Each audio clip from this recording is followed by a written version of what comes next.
This is Tiger-Cats Postgame on the Ticats Audio Network.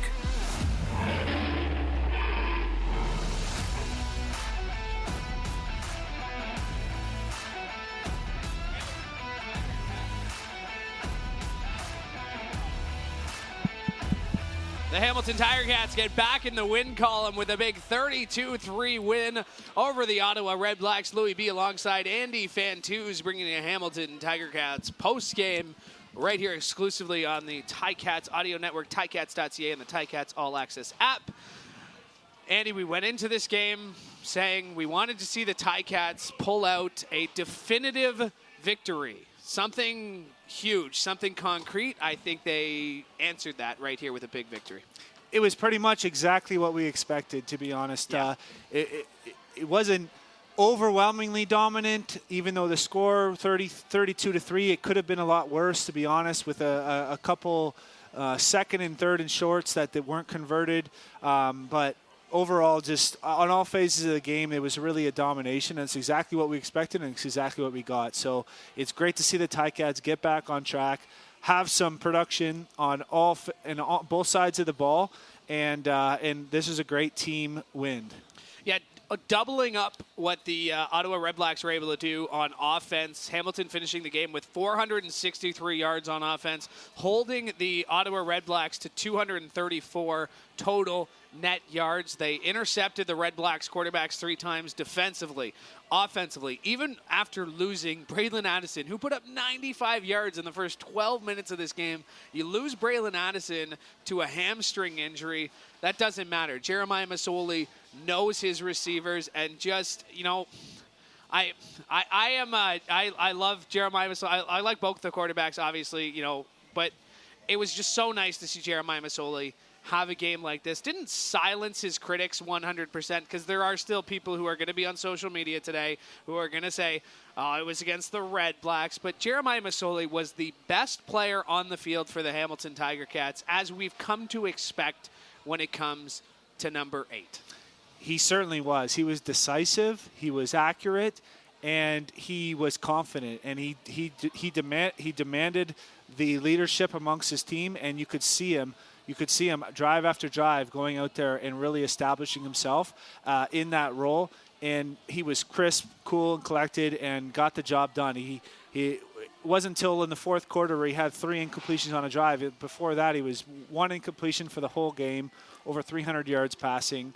I mean, like, what more could you want? And you're never going to silence all the critics, but who cares? It's about, like, that locker room, and those guys have a good relationship with each other and a good position of their roles. They understand what the role is, and they can both help this team win. And we knew that going into the season. We knew that there was going to be a quarterback competition, but from day one, from pre-day one, from 2020, 2019, we had the understanding that this competition wasn't about, I'm going to be better than you. It's, I'm going to push you to be better.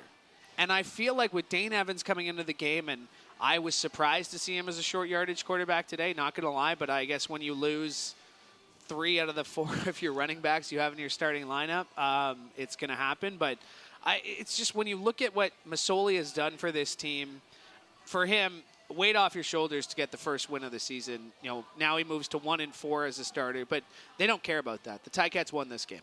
That's the best part about having 2 people that can compete at that high level for a starting position, is that they're going to push each other. It's not about, you made a mistake, I did better than you. It's about we're both excelling our game. We're both leveling up our game to make this team better in the long run. And you never know what's going to happen with the adversity around this league and how the season's going to play out. But you can see that Masoli is really coming into his own, leading down the stretch with only 4 games left in the year. 25 of 28 for 320 yards, 2 touchdowns. He also ran just twice. One of them was for a 26-yard scramble. Looked like he was going to get into the end zone. We saw Simone Lawrence kind of chasing him down the sidelines, trying to get him into the end zone. But just an absolutely great game from Jeremiah Masoli. Defensively as well, let's look at what the Ticats did. Simone Lawrence finished the game with 6 tackles and an interception. Jamal Rule with 7 tackles. I mean, we mentioned this the first time these two teams played.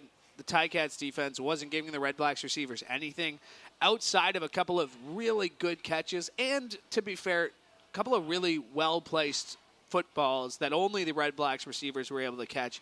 The Ticats defense, the Ticats secondary did a fantastic job of really shutting down any sort of offensive threat through the air that the Redblacks might have had.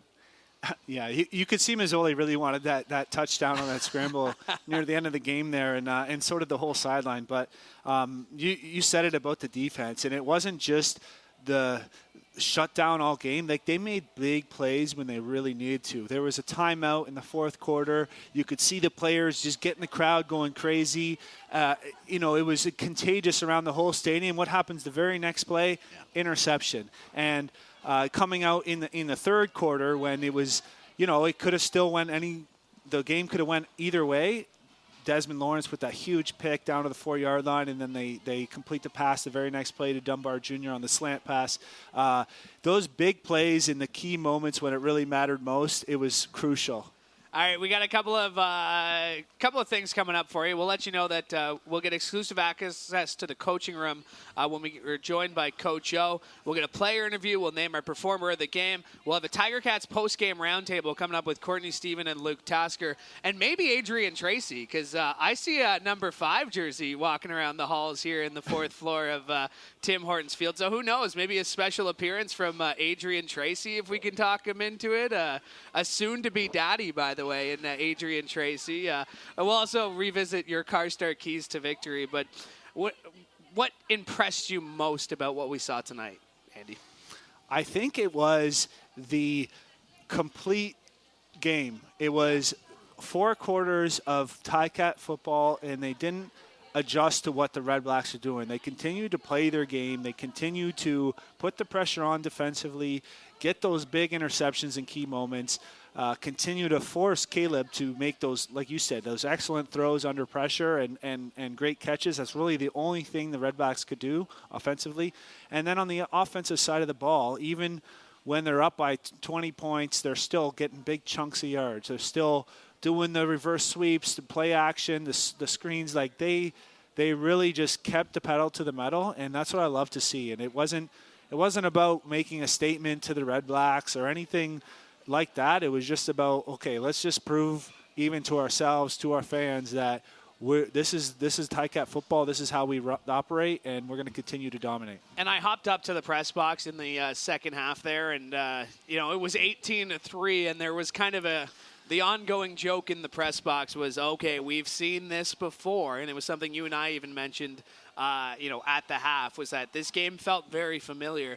But the difference was that, like you had said, the Ticats were able to keep their foot on the gas and not give up. And we saw right until the very end, like Jeremiah Mazzoli, who had just thrown for 300-plus yards, is still fighting. He could have slid. He could have ran out of bounds. He's still fighting to try and get that touchdown. And when you talk about the compete level of this team and what we're hoping to see from the Ticats, through the final 4 games of the regular season, that fourth quarter was something I think was very therapeutic, I think, for fans to maybe watch. It was therapeutic for us to watch. But for the guys on the field, to be able to put the kind of closing statement on the game like they did, I thought was a great finish. Yeah, finish is the word. We talked about it pregame. We talked about it at halftime, and that's exactly what they did. They finished for that locker room. They finished for the stadium, these fans, and all the critics around the league. It's the Redblacks, and it's one game. It's not a big deal, but at the same time,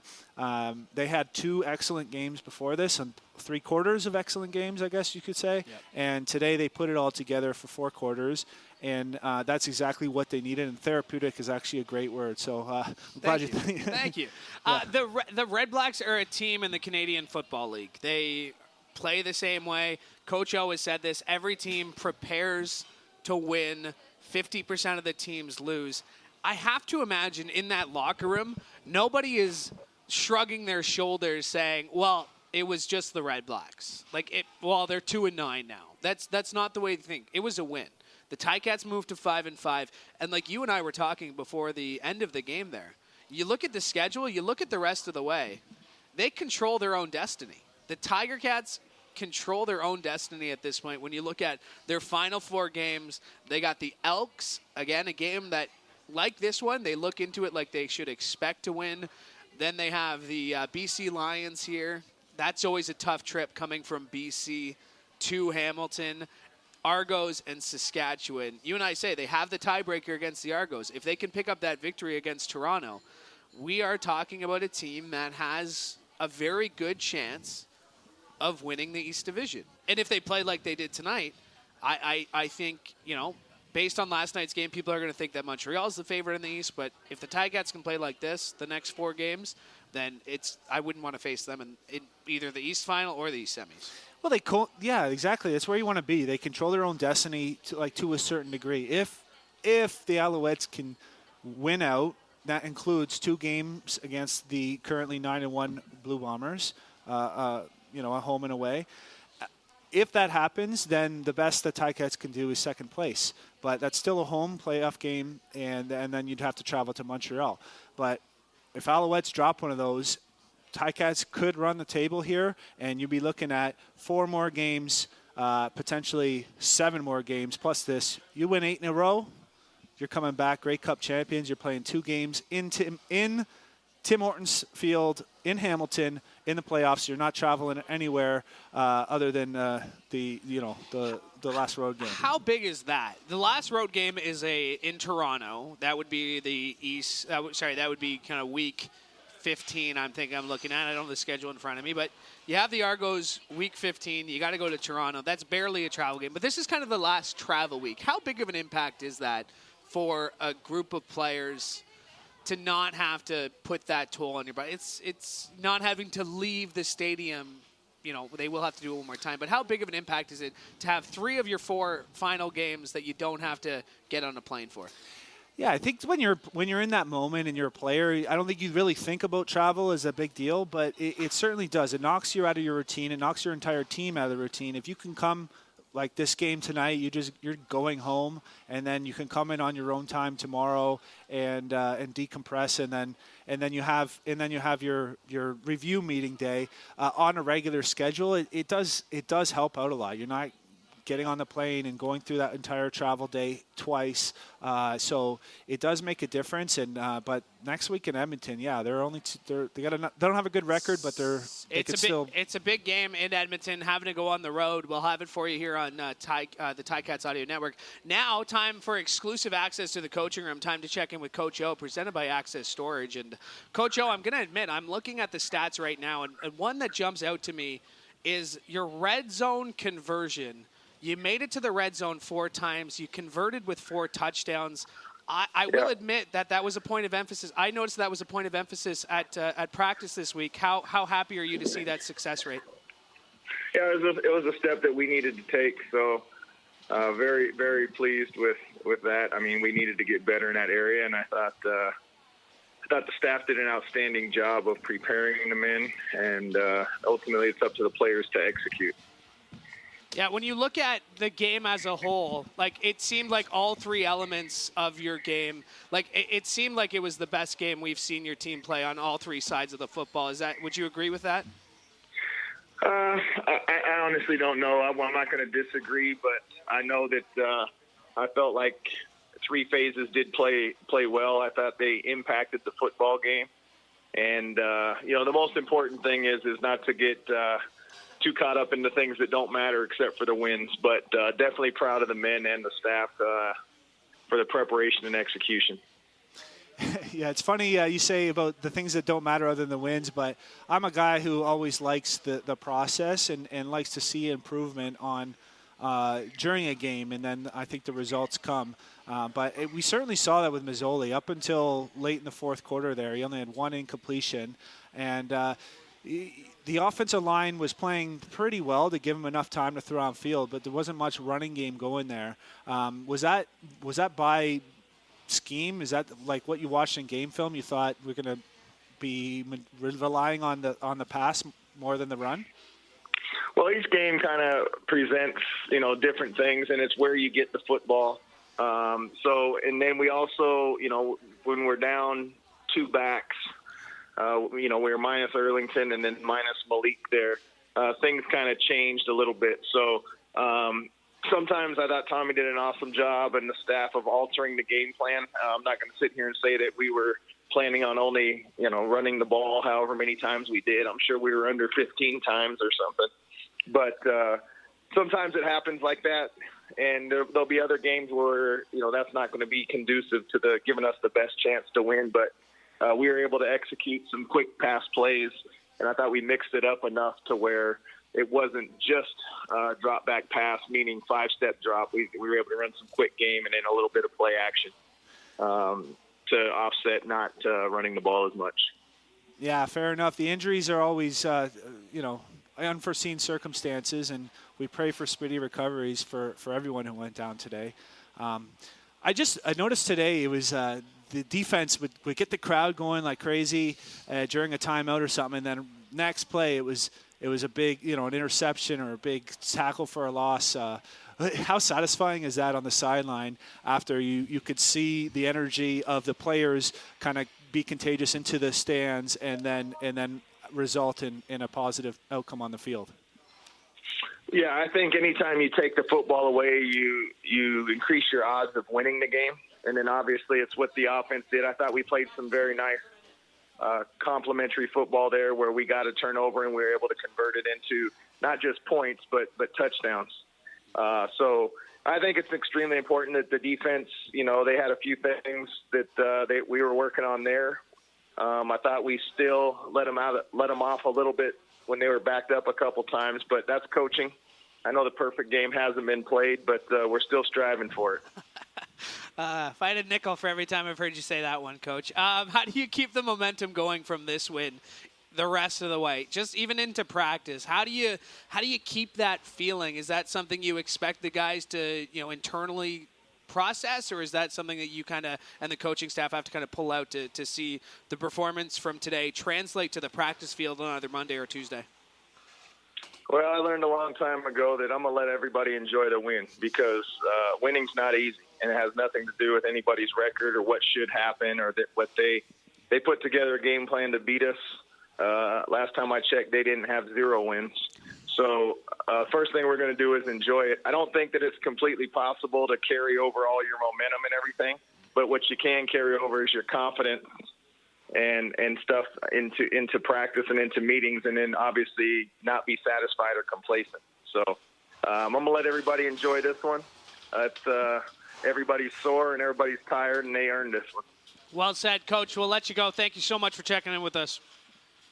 Thank you. Have a great one, guys. You too. That is the head coach of the Hamilton Tiger-Cats, Coach Orlando Steinauer, and exclusive access to the coaching room presented by Access Storage. If you have your Coach Orlando Steinauer bingo card out, you can check off the perfect game hasn't been played yet. Winning isn't easy. And last time I checked, they didn't have 0 wins on the Coach O bingo card. You know what? And he's right, though. I mean, you had talked about it. You can't look at this game just as the Redblacks record for what it is. The Redblacks are a professional football team. They're well coached in Paul LaPolice. We've mentioned their coordinators. They're well coached across the board. And the Hamilton Tiger-Cats came out here today and played a better football game than they did. Yeah, they certainly did. They really controlled the game, and it was expected in a sense. So they're going to have to go to Edmonton and do the same thing next week, and then they have a couple more tough games after that. They got BC, Toronto, and Saskatchewan to end up the season, and you're going to want to really run the table and give yourself the best chance possible to get that bye and host the East Final, and then after winning that, host the Grey Cup. All right, time to go to the locker room and connect with Desmond Lawrence, this exclusive post-game interview presented by Access Storage. And Desmond, thank you so much for joining us. You got a pick, you got a sack. I mean, big game for you. How you feeling? Thank you all for having me. I feel great. I feel great that I was able to make a play for my teammates. We've been looking to put things away after the last 2 weeks, so I was just happy to be able to do that and make some plays. We were talking to Tunde about this earlier this week. You said you guys kind of have your own little, obviously you guys are happy when you win the game, but you guys want to see who can get the most interceptions. You get one, Sim gets one, Carriel gets one. Who's leading the way right now in the locker room? I think CB's a little eating away right now. I mean, he's been a ball hog. Just trying to put it together, but the boundary was definitely on fire tonight, and I told him that right before his pick. I just said, man, we need one more, and he went and delivered. Desmond, Andy Fantuz here. You got 5 tackles as well as that sack and interception, so big game all over the field. And getting the crowd involved seemed to really give you guys a spark. What was that feeling like here tonight at Tim Hortons Field? It's electric in that is the atmosphere. Just having the fans there and cheering us on. We know if we ever can pin our ears back and let our D-line hunt, man, we just got to take care of everything on the back end. We'll keep them in the game. That's all we have to do, keep the crowd in the game, keep the fans in the game, man, and it's electric here. You really felt it. You felt it right away. You know, we saw Sim literally getting everybody pumped up right ahead of that play, like Andy was saying. And then you come, you make the pick, you peek the route and make an absolutely great play. How do you carry this momentum in through the rest of the season? You know, you're coming off 2 tough losses. You hit the bye week. You know, maybe you're holding your head a little bit lower into the bye week, but then you come in and you have a performance like this. You got 4 games left in the season. How do you translate the momentum from tonight the rest of the way? We just got to continue to work to get better. We know that those 2 games we let slip through our hands, and we just got to work on being better and finishing games, and tonight was a start of that. So as long as we can come back, everybody gets healed up. We just got to go back to work and continue to act like every game's a playoff game and finish the game. Coach said he's going to let you enjoy this win. How are you going to enjoy it tonight, Des? Man, a nice Epsom salt bath, ice bath, and then I'll probably lay down, man, just talk with some of the teammates about the game and just enjoy this one and then get ready for Edmonton. All right, well, enjoy this one and get ready for Edmonton. Thanks for doing this, buddy. Thank you. Thank you all for having me. Thanks, Des. Absolutely. That's Desmond Lawrence, and an absolutely fantastic game for him. You mentioned the tackles, an interception, and a sack as well. And it was really right off that play from Simone Lawrence that, getting the crowd fired up, coming out of the commercial break. And then next play, absolutely great interception. We still have our Tiger-Cats Postgame Roundtable coming up with Courtney, Steven, and Luke Tasker. Luke's just wandering the hallways here. It was great to see Adrian Tracy, by the way. Haven't seen him forever. It's great to see him. We're going to we'll revisit our CarStar Keys to Victory, and we're giving away a pair of gold seats to see the Ticats take on the Lions on Friday, November 5th. Send us an email at gameday@ticats.ca. That's gameday@ticats.ca, and put the keyword Ivor Win in the subject line. And tell us your name, the city in which you live inside the email. It's that simple. And to allow those who are listening live on the stream, as well as in podcast form to enter, the entry deadline is noon on Sunday, October 24th, and we'll randomly pick from all the entries. So the keyword is Ivor Win in the subject line. The email is gameday@ticats.ca. That's gameday@ticats.ca. All right, time to name our performer of the game, presented by Hercules Tires. Ride on our strength. No question about it. He was the best player on the field. Andy Fantuz, who is our premium player of the game? Performer of the game, Jeremiah Mazzoli. 25 for 28, 320 yards, 2 touchdowns, 0 interceptions. Also had a couple carries for 33 yards. And he just looked like the Jeremiah that we know and love. And I've said this before, but he was on time, he was crisp, accurate, and he just played exactly how we were hoping he was going to play, and really gives some promise for the rest of the season. Well said. All right, let's get to our Tiger-Cats post-game roundtable. Very pleased now to be joined by Courtney, Steven, and Luke Tasker at the desk here as Luke walks his way over to the desk. And joining us for the first time ever on Tiger-Cats postgame is Luke Tasker. Courtney's an old friend of Tiger-Cats postgame, so hey, Courtney. Appreciate the warm welcome. Yeah. I'm just so excited that Luke Tasker is here. Oh, hey, guys. Great call today, Luke. Yeah, thanks. Fun game. Easy to call when there's just excitement left and right. I love the one thing you had mentioned at the end was that Lorenzo Malden IV. I mean, oh, my goodness. All over the field. We had seen him in week 1 against Winnipeg, and we're like, who is this guy? Hadn't seen him since.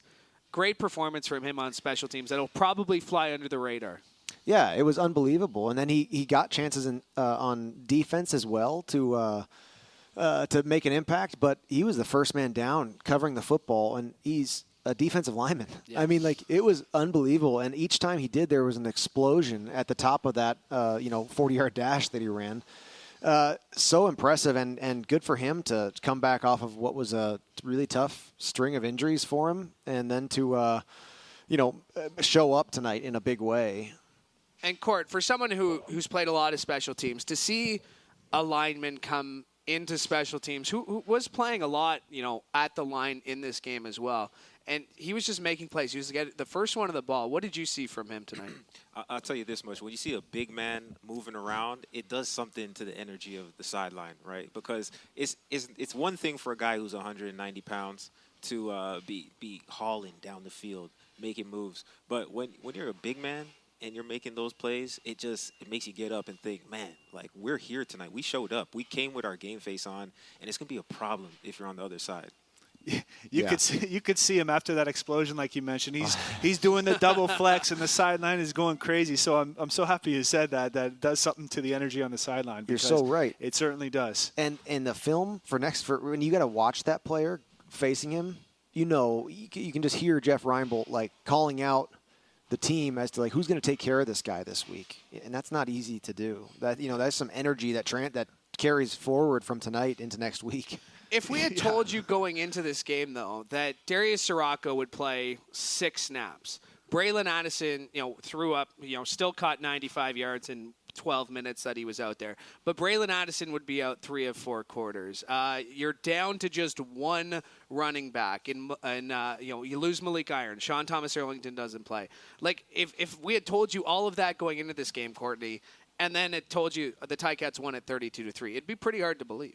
Well, I mean, but the team is built from the ground up. The depth on this roster year after year is really how the coaches plan, right? So they like to bring guys in and develop them so that in instances such as this, they're ready for whatever. And I think it gives a lot of guys opportunities to show how they've been preparing. And, a leader like Jeremiah in a game like this, he shows up. If there's places to pick up extra weight, he picks it up, and the outcome is what it was. To that point, Luke, Jeremiah Masoli, like, I've been on this airwaves for the last 2 weeks trying to push back on Jeremiah Slant. Like, you've heard me. You mentioned it in the broadcast, Like, I asked the question on Ticats today whether the person I'm talking to thinks, Jeremiah Masoli. Like, there's no question in my mind Jeremiah Masoli was the right quarterback to start this game, and he went out there and absolutely proved it. He's bloody. Bloody and bruised, and he still goes up, throws 25 of 28 for 2 touchdowns. Yeah, so amazing. He'll have a chance to break 100 straight attempts without an interception next game. He's just been so consistent. He looked very patient. There was not an ounce of his energy on the field that was forcing anything tonight. He was going to take what they gave him, which he did. He took his time. You've seen quarterbacks in the past that clock starts going off and they just take off. Jeremiah sat through that, and if there was no rush, he sat through it and waited for something to happen. It was just very, very impressive and very veteran the way that he played. But I'll also say this, to the depth, Dane Evans comes in for 2 plays, so almost threw a strike for Speedy's first touchdown, and of course Speedy will be thinking about that and blah, blah, blah. But then I loved, my favorite play of the game was Tommy Condell calling the 2nd and 1, calling a fake quarterback, or not a fake, lining up for the quarterback sneak. And you got 2 guys who are just, ready to win games at any time. Yeah.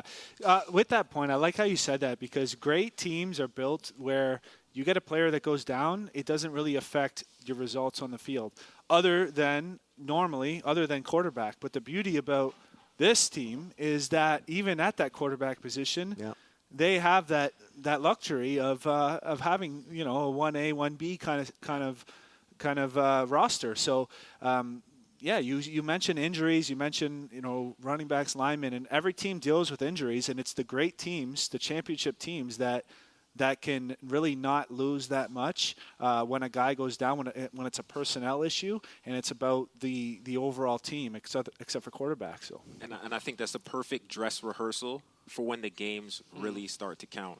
It's one thing to get reps in practice, but when the bullets are flying, the lights are on, if your number 2, number 3 guy has actually been out there and taken live reps, it does so much more for his confidence and the coach's confidence in calling the right plays for him.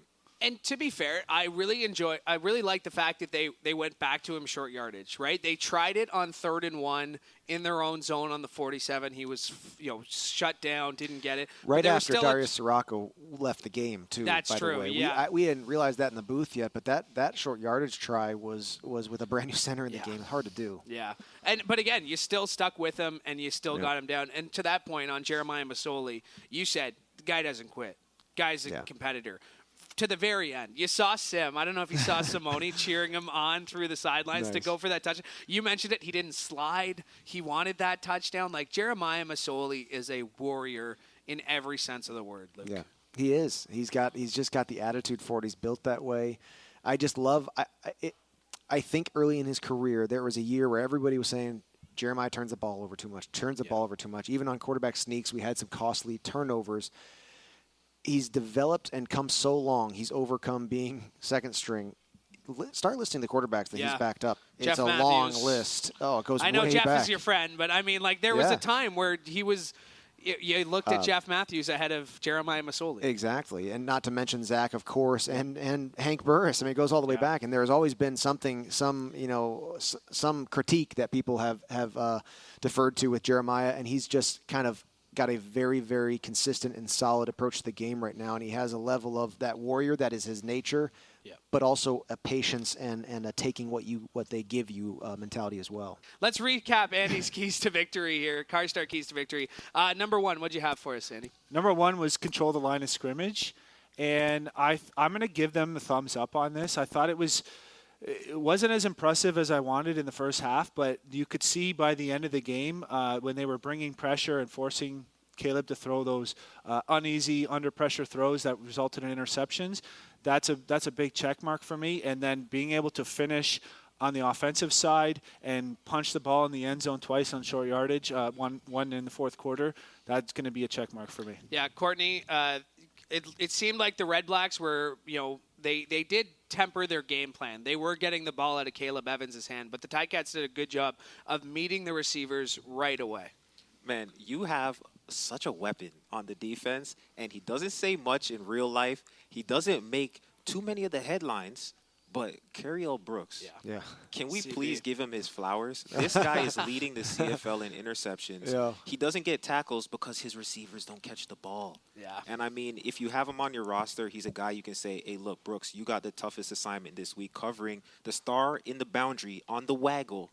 Shut him down, and he'll get the job done. Very Delvin Bro-esque, where we're not talking about him a lot because you're not throwing him the ball. Yeah, the opposing teams are talking about him week to week, and he did that at the playmakers make plays at the times where it matters. He did that at a time where they had just ripped the momentum back from the Tiger-Cats after a huge return that was close to being points on its own. Yep. And then, sure enough, the guy steps up to make the pick. All right, Car Start key I to love how victory. you gave him a shout-out there. Yeah. He's been playing outstanding. He deserves the credit. And you know what? To be fair, Daz gave him a shout-out, too, in our interview there, in our exclusive Access Storage interview. All right, what'd you have for number 2? Number 2 was win the turnover battle this week, and that was a clear win. It was 5-1. The only turnover the Ticats had was that short yardage play in the first quarter, and getting 3 interceptions and a couple stops on third down, just very dominant and very impressive. And then you can see the result on the scoreboard. I think we can all agree. Thumbs up on that one. But let's finish with number 3 because I think we each have something to say about this. Number 3, what'd you have? Number 3 was finish. And it goes more than just finishing the game, but finishing every play, finishing your tackles, finishing your catches, finishing your blocks, and also finishing the game and not letting up on the gas pedal, continuing to play Ticat football on both sides of the ball. And that one is a big thumbs up. It was very impressive to see. There were a few plays during the game to me that the Cats and individuals would want back, but overall, very, very impressive, and it goes all the way back to what we started our post-game show with on the special teams with the big fella running down for the explosion. Court, speaking of finish, final thoughts here. Well, it's easy to be up by 20, 30 points and let the other team get a cheap one at the end. I think we did a good job of closing out and giving ourselves an opportunity to carry some momentum into the practice week, because that stuff matters. Mentally is a great rep for us to get heading into that next week. Luke, right. final thoughts? That's what I said all week. Keep the foot on the gas late in the game. Points early and points late. The moment where they started to take back some momentum, Carroll Brooks gets the interception. They start to piece together drives. The front four for Hamilton gets a sack. The Ticats go for it on third down to keep the drive alive and get more points. I mean, it's just domination, and it's that point in the season now where it's you know, forget the rest, go get more points, more points, more points. Every drive matters. Regardless of the score, every single drive matters, and I feel like the Ticats delivered on that tonight. All right, final score, it's the Ticats 32. It's the Ottawa Redblacks 3. Thanks for listening. For Andy Fantuz, Courtney Stephen, and Luke Tasker, I'm Louie B. We'll be back for Tiger-Cats pregame presented by Active Green and Ross on October 29th as the Ticats are in Edmonton. From all of us here at the Ticats Audio Network, thanks for listening. Have a fantastic night and a fantastic rest of your weekend.